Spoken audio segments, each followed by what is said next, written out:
So good morning all of you. So in our last class we discussed the various concepts of JDBC.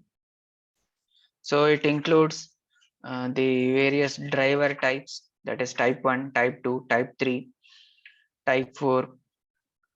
So then whereas type 1 is a JDBC to ODBC driver, type 2 is a Java native code driver, type 3 is JDBC driver with Java protocol, and type 4 JDBC driver with database protocol.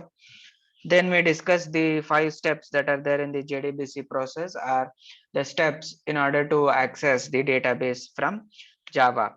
So that is loading of JDBC driver, then connecting to database, creating and executing a statement, then processing of the data returned by the DBMS, then terminating the connection with database.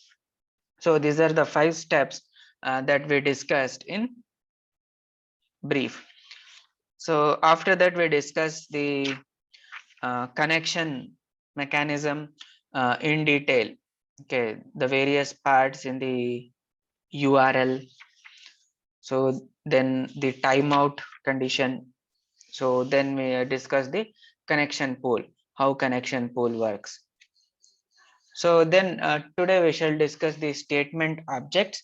So once a connection to the database is established, the next thing is from our Java program, we need to send a query.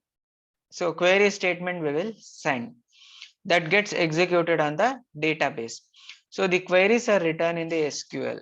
So the syntax of SQL is not known to the Java component because it is just a sentence, so which gets executed on the database. So it is the database software that will be knowing the syntax and semantics of the query. So in Java, we will not be able to tell whether that particular query is correct or not, whether it has any errors, maybe table not found, attribute name mismatch, all those things. So there are 3 ways in which we can create the SQL statements and execute. So there are objects for all those 3. So the first one is a statement object. So in statement object, it will execute the query immediately. So there will be no checking for syntax. Okay. So directly the query gets executed. So another way is a prepared statement. So in prepared statement, we'll first compile the query and then it is executed. Then the last one is the callable statement. So callable statement is used to execute the stored procedures. So stored procedures are nothing but the methods or functions that are pre-compiled and stored in the database. Only parameters are passed. So processing will take place and the result will be returned. So it is just like a function call. So in the statement objects, it is used whenever we want to immediately execute the query without having to compile the query. So here compilation will take place, but it is both the compilation followed by the execution. So it doesn't mean that the compilation will not take place. Anyway, the query compilation will take place at the database. So from the Java side, we will just simply send the query for execution. So the statement object contains a method such as execute query method. So the method that is used is execute query, and the query statement is passed as a string. Then the query is then transmitted to DBMS for processing. So execute query method returns the result. So result set object. So result set is an object to hold the results returned by the DBMS. So it will be in the rows and columns format. So each time it will read only one row in the Java program. So result set object contains rows, columns, and metadata. So metadata contains the information about the column names or some information about the table itself. So if we want to execute the other kinds of statements like update, insert, delete, so then we can use the execute update method. So execute update method we'll use when we want to update or delete the database rows.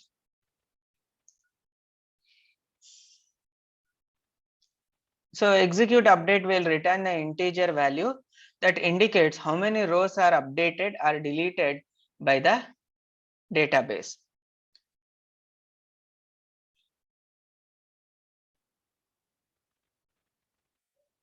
So this is about the statement object.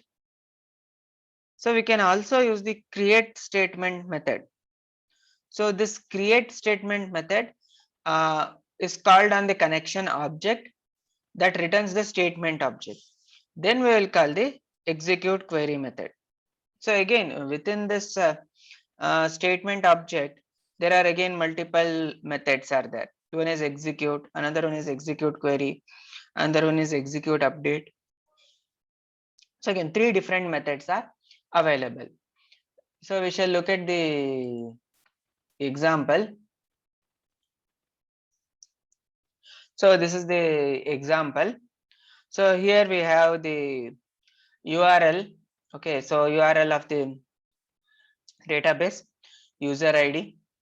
So then the password. Then a statement object has been declared over here. That is the data request. Then connection object is there. Then result object is present. Then the first step here was to load the driver. So driver has to be loaded. So that has not been written over here, but you have to write this when you write the examples in test. So first thing is class.farName. Within that we have to specify the driver. Then we have to call get connection method on the driver manager. So driver manager dot get connection. For that we'll be passing the URL, user ID and password. So once connection is established successfully, the next part is the query thing. So the SQL query, that is select star from customer. So this is a string that is stored in a variable called as query. Then once this query statement is attached to a string, then we have to call the create statement method. So this create statement method will create a statement object and it gets returned. So that returned object is date string. So in that string, that request, we'll be calling the execute query method. So in the execute query method, we are passing the query. What is query? Query is a string that is select star from customer. And the return result is to be stored in result set object. So state that request is a statement object dot execute query. Here the text has to be passed. Here we can store the SQL query in a variable and that variable can be passed, or we can here itself mention it in the double quotes. So once this completes, so we have to close the connection.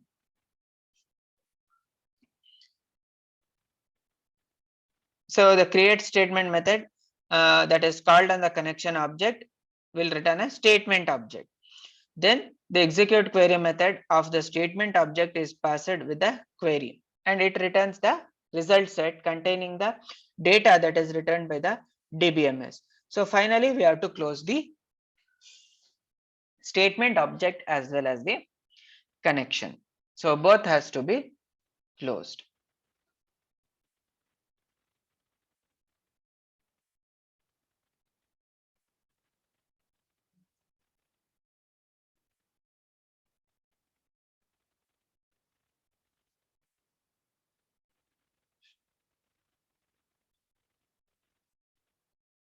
Suppose if we want to run the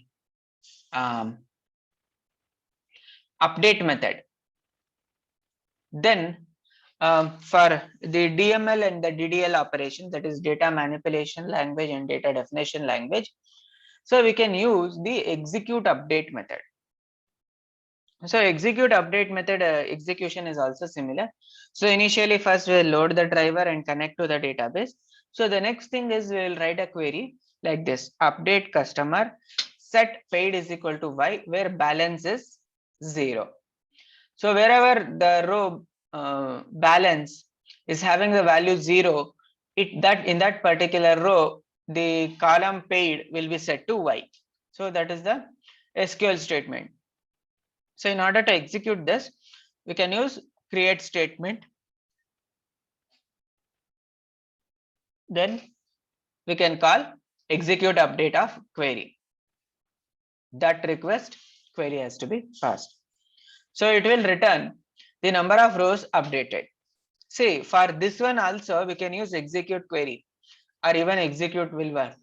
But the thing is, the data they return will be different.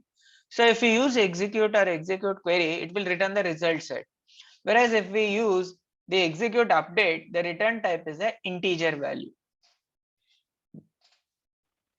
So we can execute the query using any function, but the returned result will be different.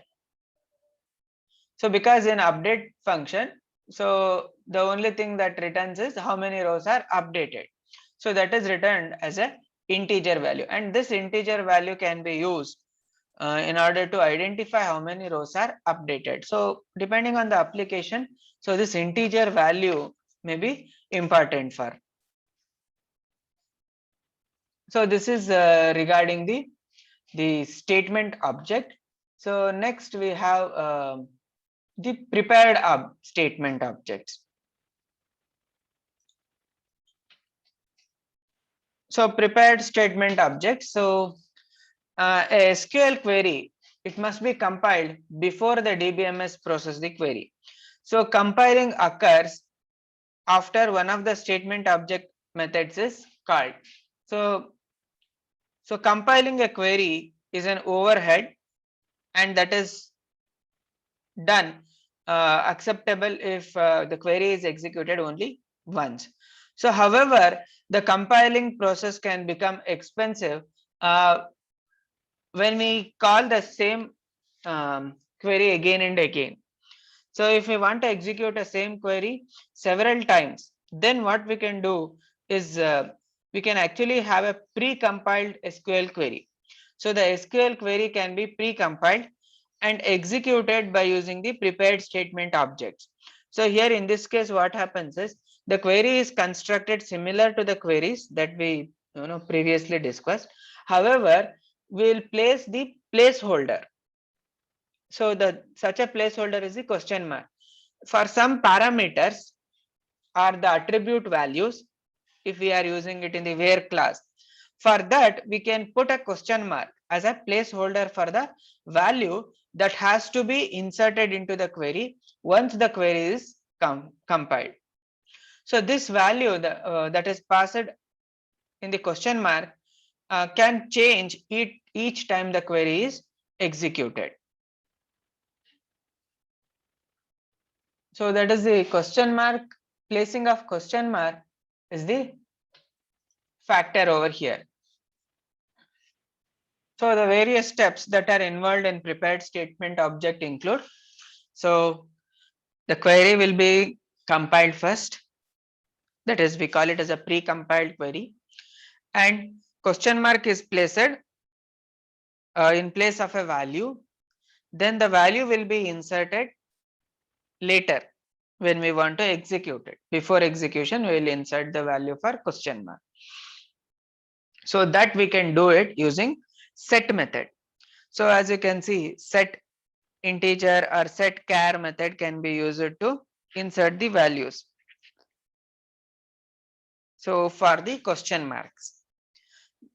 Then if we want to insert the string, so we can use set string or set integer, set float, like that. So using the set methods, so we can replace the question mark with the value. So whenever we want to set any question mark, it takes two arguments, the position of the question mark and the other one is the value field. So position indicates which question mark, whether it is the first, second, like that.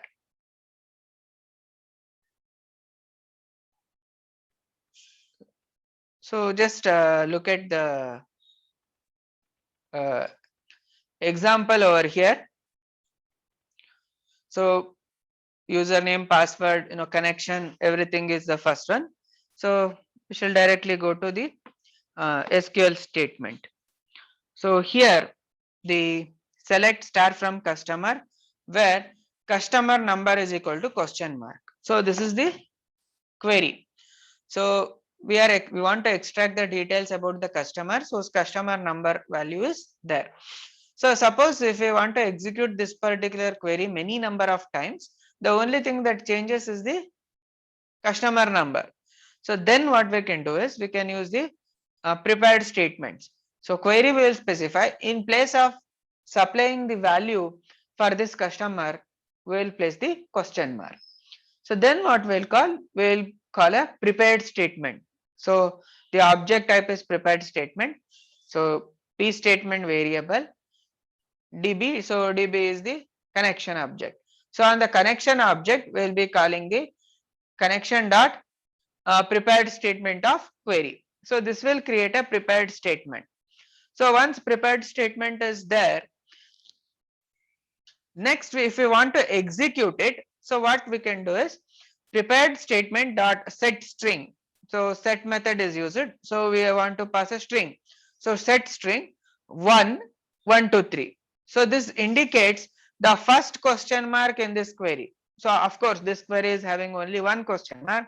So we can specify the first question mark, replace it with the value 1 2 3. So first placeholder question mark will be replaced with the value 1 2 3.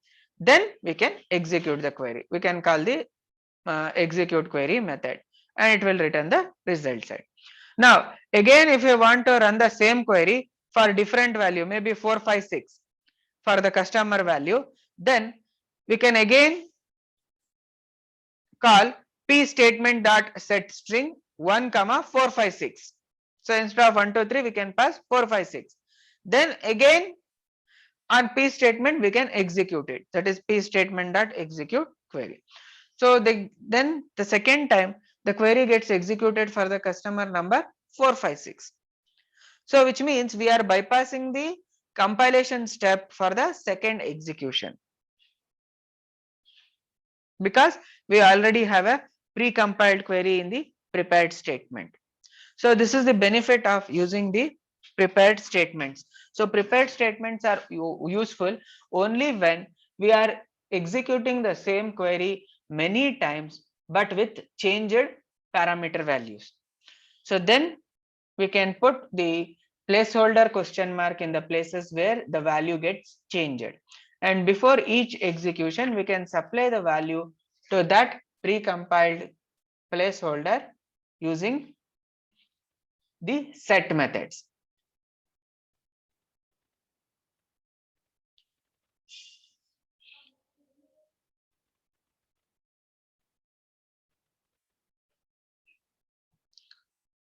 So that is the advantages that this prepared statement gives us. The next statement is the callable statement. So callable statement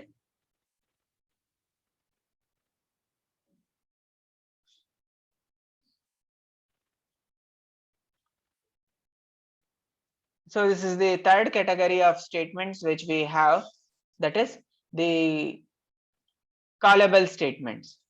So a callable statement is a object that is used to store call a stored procedure from the Java environment or from a Java program. So stored procedure is nothing but a block of code that is being identified with a unique name, just like a function. So the type and style of the code block depends on the DBMS because different vendors have different syntax.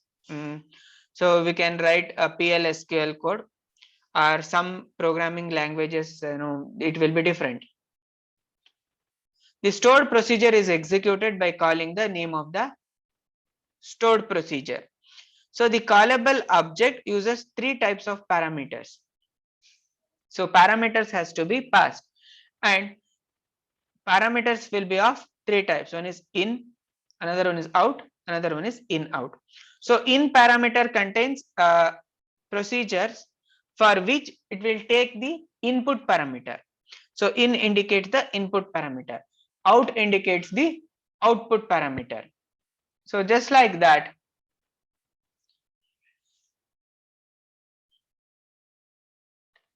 in out indicates, so it is the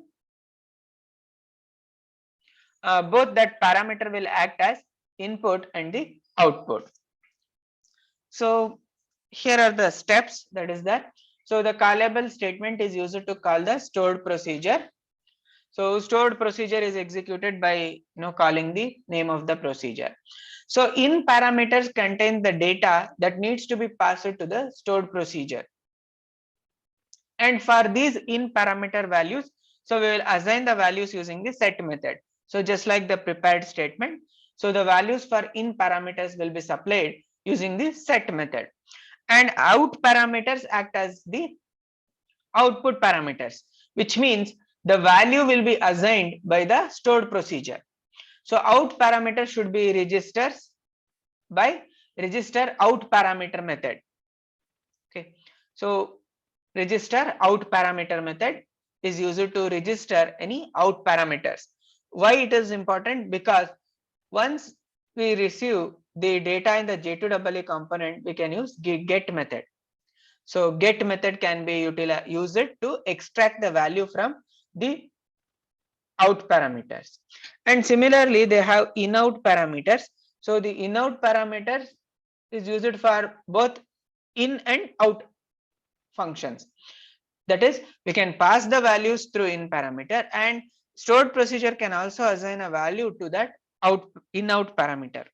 So it acts as both in and out parameter. So the execution of callable statement will happen with execute method. So execute method here doesn't require the name of the query, because the query is already identified by the callable statement. So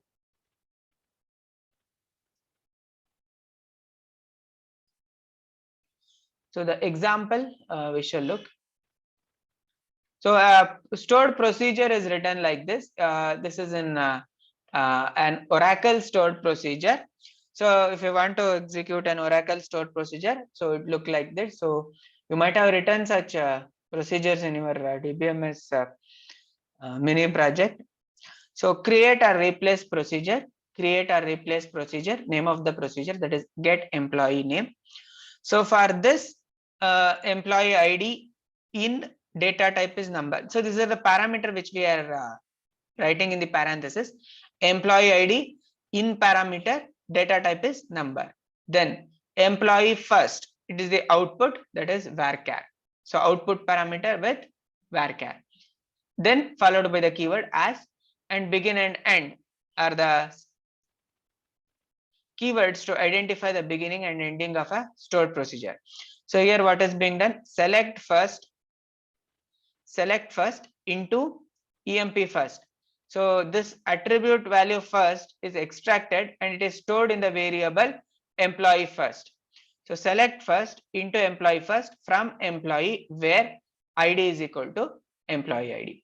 So ID is the column name, employee ID is the in parameter that has been passed, and employee first is the out parameter that has been passed in the parameter list. So this is how the values are placed using the into keyword. So into keyword is used to place the values of the attributes that are selected in this select class into a variables. So this is how a procedure has been created in Oracle. So next let us look at the program. So here in Java, calling it is very simple. So first we will connect to the database, everything is similar. Then we'll create a callable statement. So callable statement has to be created and the query will look like this. See, so we are writing a string actually. Here call, get employee name and two placeholders are there. Okay, so two placeholders are present. So this is the string. Then again we will use the function that is prepare call. So prepare call is a method that is used to prepare the callable statement. So just like prepare statement, we have prepare call and this SQL is passed over here. So this is for creating a statement. So we are not passed the values to the parameters, just we are preparing the call or we are compiling it. That's it.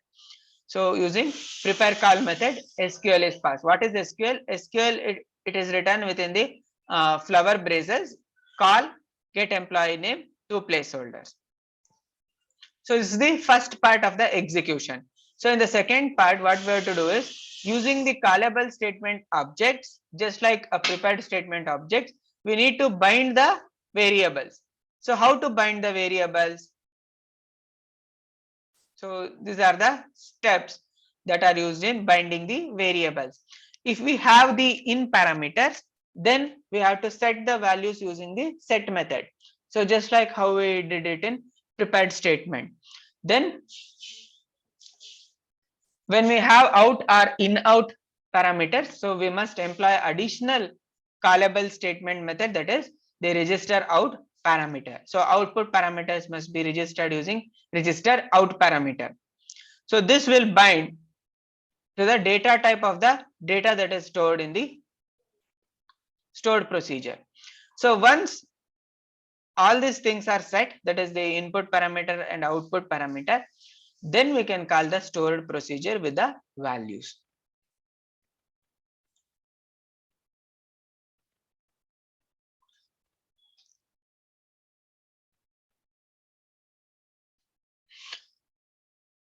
So here when we specify the data type, actually in register out parameters, so we have to specify the number of parameter, whether it is a first, second, third, like that.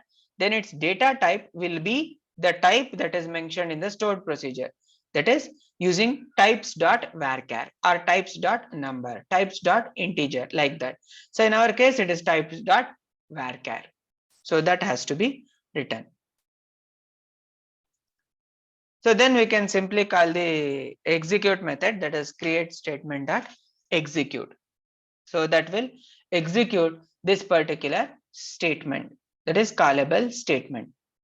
Then if we want to extract the output parameter, then we have to call the get string method on the C statement itself. That is the create statement itself, we have to call get string. So here result set is not written, so that we that's the difference. Here result set will not be written. So instead we have to extract the parameter values on the statement object itself using get string of 1 or get string of 2, like that. So this is an example of callable statements. So callable statements are used to call the stored procedures in the DBMS. So these are the three ways in which the statements can be executed. So the first one was using the statement object to execute the query. Second one was using execute update method. Then we had prepared statement using prepared statement object. Then this last one is by using the callable statement through the stored procedure mechanism. So these are the execution statements. So in our next class, we shall study the result set object. So once a result is returned by the DBMS query, so what are the possible ways in which we can process the result returned by the DBMS? So that we will study in our next class. You can enter your attendance in the chat and exit.